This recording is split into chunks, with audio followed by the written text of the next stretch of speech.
Penuh bahaya, berisiko hilang atau bahkan meninggal dunia. Disebut faktornya diantaranya tak jarang pendaki yang abaikan persiapan peralatan fisik dan mental.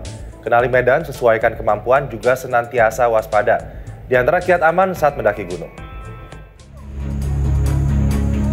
Pada pertengahan Mei lalu, hilang saat mendaki Gunung Api Gamalama, remaja asal Ternate Muhammad Syahril Polanunu yang sebelumnya sempat berwisata di kawasan tersebut bersama beberapa rekannya. Kembali ke rumah, namun sehari kemudian Syahril mendaki sendiri Gunung Api Aktif Gamalama. Namun hingga malam hari korban tak kunjung kembali. Ditemukan di sore harinya oleh warga dalam kondisi lemas dan kedinginan. Diduga Syahril tersesat dan kebingungan jalan pulang di hutan selama sehari semalam. Selama tersesat di hutan, Syahril alami dehidrasi dan hipotermia tanpa minum dan makan karena tak banyak bawa perbekalan. Kisah hilangnya pemuda asal Bogor saat mendaki juga menyedot perhatian.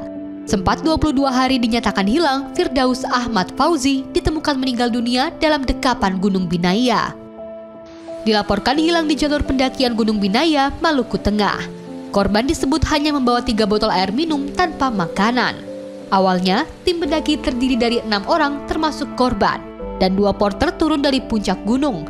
Dalam perjalanan, di tengah kondisi angin kencang dan kabut, pemuda 27 tahun ini terpisah dari rombongan. Setelah 22 hari pencarian, jasad Firdaus Ahmad Fauzi akhirnya ditemukan di aliran Sungai Yahe, kawasan Gunung Binaya. Mendaki gunung kini menjadi salah satu aktivitas yang banyak diminati, baik untuk salurkan hobi, kesenangan, atau demi konten di media sosial pribadi. Mempersiapkan diri secara fisik, mental, dan logistik. Tanpa persiapan yang memadai, risiko cedera atau bahkan hilangnya nyawa bisa terjadi.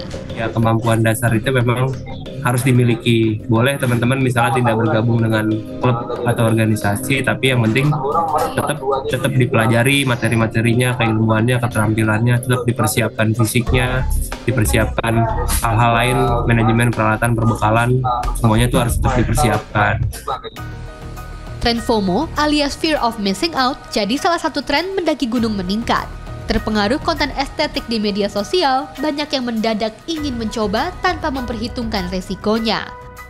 Yang berikutnya adalah kemampuan teknik, yaitu kita mempersiapkan pengetahuan, keterampilan, dan sikap kerja atau sikap positif, nilai-nilai positif, mental gitu ya, yang harus dibutuhkan untuk mendaki gunung.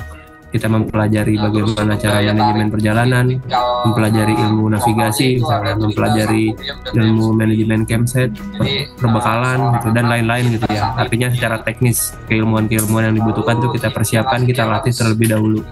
Termasuk ya tadi keilmuan itu misalnya keilmuan pertolongan pertama, rescue itu juga perlu kita lengkapi. Yang berikut adalah kemampuan kemanusiaan. Nah, ini erat berkaitan dengan sikap perilaku kita ya. Nah, bagaimana kita mempunyai sikap mental positif, punya kepercayaan diri, punya kemandirian, kedisiplinan. Gunakan jasa pemandu bagi pendaki, juga mempermudah perjalanan, terutama untuk mengenali medan, kebiasaan, serta pola pendakian paling ideal untuk kembali dengan selamat. Pada akhirnya, mendaki gunung bukan cuma hiasi sosial media pribadi, tapi perjalanan fisik dan mental sekaligus menghargai ciptaan Tuhan. Adrian Ditya melaporkan.